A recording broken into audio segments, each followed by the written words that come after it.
This podcast contains strong language and discussions about relationships, sex, and love. It may not be suitable for younger listeners. This is the Sex and Singapore City podcast, and I am Nick Selena. Hi, it's Nick Selena. I'm an influencer and a content creator and a podcaster and a blogger. A presenter. Yeah, I love my life. This episode, everyone, is called Why is Everyone So Fucking Obsessed with Becoming an Influencer? And how to spot those fake biatches. Why am I doing this episode? Basically, I know it comes from like a double-edged sword here because I am in this content creator category, but I don't understand on any level why people are so fucking obsessed with being an influencer, right? I don't get it. And it just feels like now's the time to just call people out on their bullshit because for me, I feel like you should want to become successful in your field, right? In your, what do you wake up for every day? What's your MO? And when I started my blogging journey when I was 23, I wanted to write. I was a trained writer. I'd gone to uni for 3 years doing English literature and journalism and photography. And I then went straight to become a fashion and beauty writer at a magazine in London when I was 21. So I'm a writer, right? And then I left the magazine and was like, right, I want to set up a blog. 23 is old as well, by the way, blogging world. And then it turns out I'm a fucking good writer, which is great because it means my degree wasn't wasted, nor was the £16,000 debt to get me through it. So yeah, I'm like, cool, I'm actually a really good writer. People seem to love it. Did I write for any kind of fame and notoriety? No. Within the first year, I had an agency. They were repping me as, this bright new blogger on the scene or whatever, really funny, witty, humorous stories about dating in London. And, it just grew from there. And basically, I somehow became coined as London's Carrie Bradshaw, obviously, Sex and London City, Sex and the City, and I was coined a sexpert by national press. Please note, I never, ever call myself a sexpert, ever. Or a dating expert. They'd write that about me as well. And when I say national press, I'm talking all the glossy mags, Glamour, Cosmopolitan, Daily Mail, London Metro, all the big numbers. I was in them with this kind of label. I never once said I'm a sexpert. Do you know why? Because how can you be an expert in sex? For me, it's like completely subjective. You can be very knowledgeable. You can go off and do degrees and diplomas and all that jazz and get qualifications in this field, yes. But I didn't give myself that title. That was thrust upon me and I rolled with it because, cool, if the Daily Mail and whatever are saying I'm a sexpert, then sure. But I was a writer by trade. My passion was being a writer. I would get interviewed and one of the things I would be asked on repeat was, how do I live like a luxury life like you? How do you get into it where, look, I'm not going to say I've had a crap time. I was being gifted some really wonderful pieces by designers. I was attending press events every week. I was doing London Fashion Show twice a year for 5 or 6 years, sitting front row, going to after parties. I get it. I had a really inspirational lifestyle, I think, that people wanted. But this was way before the influencer existed as well. So when I get interviewed, they'd ask me, how do I do this? How do I get, free shit? It used to really annoy me, that question, because I'm like, I never sat down, researched how to start a blog and started writing about my experiences because I wanted free Vivienne Westwood shoes or I wanted to be London Fashion Week that was never, ever in my mind. Why? Because I didn't think anyone was going to fucking read it, ever.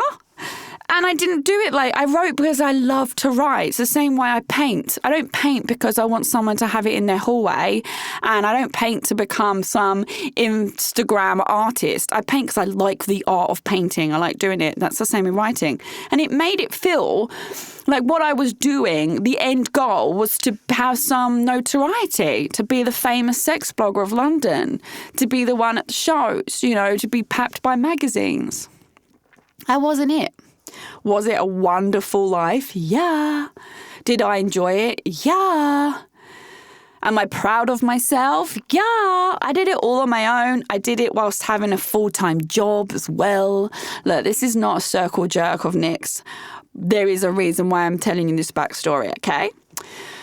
And then when I moved to singers, I then found the same empty need and want to write.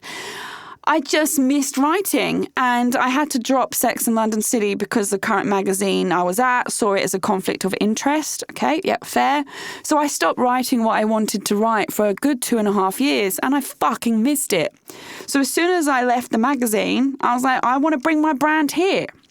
I also noticed that there isn't as many open, honest, vocal people on the island talking about the kind of stuff that I cover.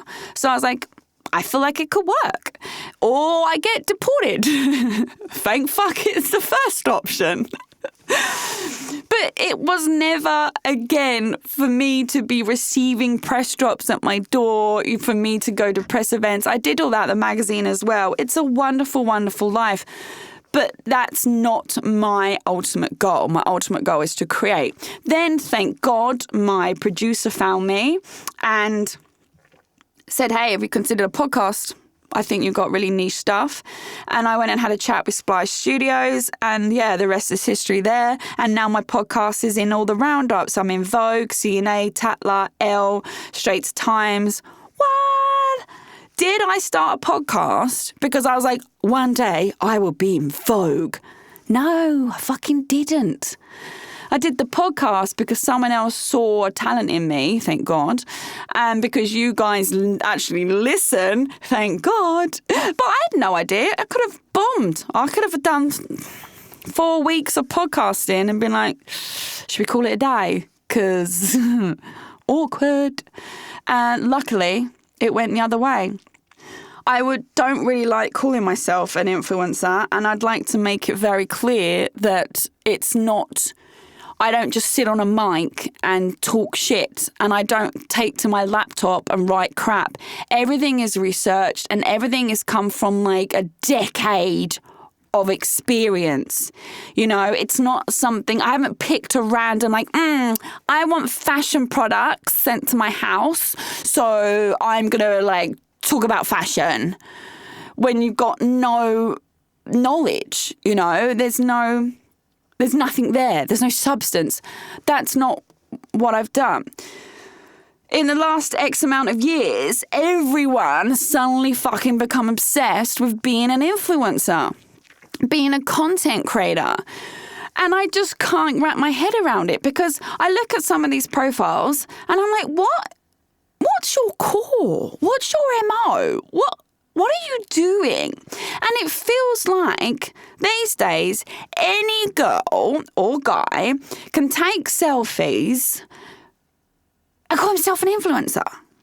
If that selfie gets a shitload of likes, or they got their tits out or arse, however, they're an influencer. I don't get it. What are you influencing? Your selfie. Who are you influencing? I don't understand. I'll take my partner as an example. He has no social media because he doesn't need it. He's a very, very, very successful broker. His success in what he's passionate about and he's talented about is fuck all to do with Instagram. So he doesn't have one. I don't understand these people that clearly have a day job or do something that's nothing to do with being an influencer, and yet they tell themselves they're an influencer. I don't understand. And I think, what if the apps crash? Say tomorrow Instagram died Please don't. We love you, Instagram. And TikTok disappeared, right? What's left? What are these people doing? Honestly, I don't get it. And the main things I think, coming back to the main question, is why. I think people do it for an ego boost, for the dopamine hit. And if you're a good person, you're good at creating content, for the money. Let me get this clear. I do not have any issue with influencers, people of influence, people who've honed their craft, people that have a direct, strong message, that they have a brand, people that have an authority in that field. I'm here for that, right? The bit that I don't get is people calling themselves bloggers when they don't have a blog. I saw loads of those when Instagram came. I'm a blogger. I'm like, where's your blog? Oh, I don't have one. I just post the photos. Right. Well, you're not a blogger then, are you? You don't write anything. And people who claim to be influencers because it makes them feel better, but they're not. I don't like, what are you influencing? I don't understand. Someone please fucking help me out here and tell me that you guys feel the same. Because it feels like what's happened is and I know brands as well over the past years have also felt this. The influencer pool has been so diluted with people calling themselves influencers, calling themselves content creators, and having no real angle that then you don't really know who is actually an influencer and who isn't. And if you go, oh, it's all about the numbers on Instagram, about the followers. I know of so many profiles that have got hundreds and thousands of followers that are clearly bought because each photo would get like 200 likes. What? I think people even called Kim K out on it years ago. It was the same. Like, look at the percentage. Say you've got 500,000 followers, right? I'm not talking about Kim. I'm talking like proverbial you. 500,000 followers and you get 300 likes on a photo and 2 comments or 5 comments. That ratio ain't right, is it? It just doesn't make sense. So you got 300,000 followers, 400 likes, 3 comments. Your engagement doesn't match up to your numbers. That doesn't make any sense. And yet these people will deem themselves influencers, and even worse, people around them will treat them like they're epic because of this large following that's clearly fake and paid for. Hello? Why would you only get a few hundred likes if you've got like 500,000 followers? Who are all these people following you and not looking at your shit? Come on now. Luckily, brands have caught on to this, and I think other people have caught on to this well, and it moved away from your numbers game to your engagement game, which is fantastic. And people actually give a shit more about genuine connections, your genuine influence. I even hate the word influence. That sounds awful. Like, I influence people. No, you don't. People have their own fucking mind and can do what they want. I feel like it's become a very fake world. It creates fake friendships, and it's a fake pool of a number game. And people, not everyone, but seem to get really up their own arse if they think they're an influencer. I take this wonderful example. When I said I'm doing a podcast, I was with my ex. He was like, yeah, I should start a podcast. I'm like, okay. You're a personal trainer. So what? All right, yeah, you're going to do a health podcast. All right, yeah, fair. Qualified personal trainer. He's got like actual qualifications and a lot of them. So fair. That I get. But not everyone can be a podcaster. You can't just go like, right, it's really easy. You just sit on a mic, you spurt shit, people love you, done. So he decided, being the narc that he is, that if I'm able to hold a podcast and do it well, he should have one. It's the same as him wanting a blog. When I was a blogger, I had to set him up with a blog as well. And then I had to edit every single fucking piece he did because he can't write. Not his fault. He didn't have an education that high. So his writing skill isn't there. That's not his problem, in that, like, it's not an issue. But then don't say you're a blogger because you can't write anything, you know? So it's the same with the podcast. I let him be. He even asked me to design a logo for him once, and I swerved, thank God. And I think their podcast, him and his buddy, did like 5 episodes in a year. 5 in total now. I can't remember. It was less than 10. It was shit. Yeah. So clearly, he decided he could definitely be a podcaster, and he couldn't. Could he? Because he wasn't. And it was like, oh yeah, whatever you can do, I can do. I deserve that as well. That's the mindset. And even worse from that is there was some chick at his gym who then was like, oh, she's like a female narc, was like, oh, I should do a podcast as well. And then tried to get information out of my ex on how to create a podcast, which obviously come from me because she deserved to do a podcast because she's so great in her head. Right, okay. I'm not spitting on people wanting to give things a go. I'm not. And I think we should all do things and try things out of our comfort zone. We should also always push ourselves. The part that bothers me is the airs and graces people give themselves. Like, oh yeah, I wake up every day and I influence people. You don't. You work at a gym. Or, oh yeah, I'm such an influencer. I got like all these hundreds of followers and you should pay me to come to your venue. And people like, I know, I'll come and eat for free and take loads of photos. And just this entitlement. I don't know if you guys, I'd have to find it. Please DM me for the thing. But I remember there was this big viral case of this influencer trying to get a hotel stay and for free. And the hotel manager basically emailed back and was like, nah, don't really know who you are or care. And my business does not need an influencer to bring in all the other people. Like, foot traffic is great, thanks. And then she got really upset and was like, oh my God, you're so rude. And then there was one other girl crying her eyes out. That went viral because Instagram closed her account down, or she lost like hundreds and thousands of followers, and she'd built up forever and cried and said, it's my job. That concerns me a lot because your dependence is wholly on an app. Any app can crash and go away, honey. Your followers can disappear tomorrow. Heck, I got hacked. I don't know if you all remember that. I got hacked 2 years ago, and for 2 months my account was gone. And I had to pay a hacker to hack my old hacked account. Yep. That happened. 2 months and I got it back. Did I cry my eyes out? No. It was horrible. It spent 10 years building up the account, but it's also just an account of pictures, you know? I get it. It's where a lot of people's money and livelihood come from, and it is a business. I get that. But that's for actual influencers. I'm not talking about the people that are crafting their field. I'm talking about everyone else who is seemingly obsessed with becoming one without any foundations or groundwork or craft. One of my fake friends, bless her, actually messaged me and was like, oh my God, congratulations, you got 30,000 followers. And I was like, I've had them for months. It was really weird, just out the blue message on Instagram. She'd obviously been sitting there looking at my followers. And the in on the convo was congratulate me on them. It was literally like 4 months later. I was like, I've had them for a while. And then she was like, oh, yeah.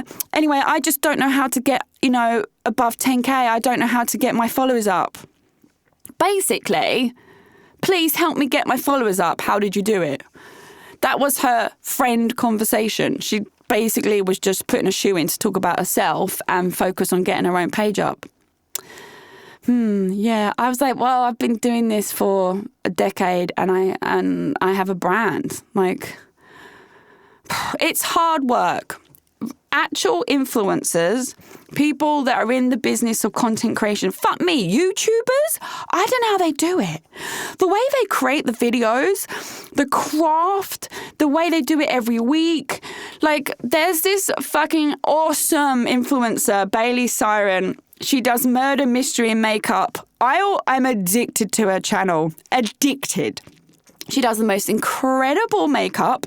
She does it all on screen and has researched these crimes and murders and mysteries and disappearances so in depth that she's a storyteller. There ain't no one like her. If there is, show me. There's no one like her. Fucking love her. That to me is a person of influence, a key opinion leader, a KOL. She's got her own niche. She fucking works at it. It's not just taking a selfie and saying, hi, I'm an influencer. Of what? Taking selfies? Okay, that's a 20-minute rant. It is, but I don't get it. If you want to know how to spot these fake biatches is another thing I said I would talk about. Very easy. Look at the engagement versus the numbers. And if everything is super positive and happy all the time, 24/7, understand that that's not real life or human life, and that's also fake. If someone is repeating the same message over and over and over and over and over and over again, like, oh my God, I'm going to motivate you. What's your motivation? 10 points to motivation today. Today you got to get up and go. Motivate, motivate, motivate. Thou doth protest too much in my eyes. That ain't real, is it? That's not real, yo. Stop saying you're real. I'm real. I'm super real. You're not, because no one's that happy all the time. And guess what? In real life, people talk. And that's another way to spot the fake ones, is people will talk about the person in real life and then it goes, gossip and whispers travel, and you'll find out that she's actually not like that friendly in real life. Or, in real life, her relationship sucks and, she's a bit odd. Or, they portray this amazing couple on Instagram and honestly, it's the opposite in real life. That you get that. Everyone around them will not start to see the truth. You can't hold that fakeness forever and it will all bleed out and people start to know. I'll try and end this on a happy note. Listen, if you want to be an influencer or you're obsessed with influencers or you think you are, great. But find something that you are passionate about. Don't launch into the world of influencer and try and carbon copy another profile that is seemingly doing well. Do you, whatever you are good at, and stick to it and have an authority in your own area of expertise, whatever it may be. And also, for God's sake, understand that you are able to be successful without becoming an influencer. And that is the end of this episode. Thank you all for listening. I'm sure many of you will resonate with the stuff I'm saying. I'm just tired of it, super tired of the fakeness. And I just started to call people out on their bullshit now, especially online bullshit. I'll call you out. So don't come at me with it. If facts are facts and you're trying to present the opposite, I'll let you know. And for those who actually do influence, I just think you're doing a fucking incredible job. I mentioned one YouTuber that I adore. My other good friend, Sophie Hannah.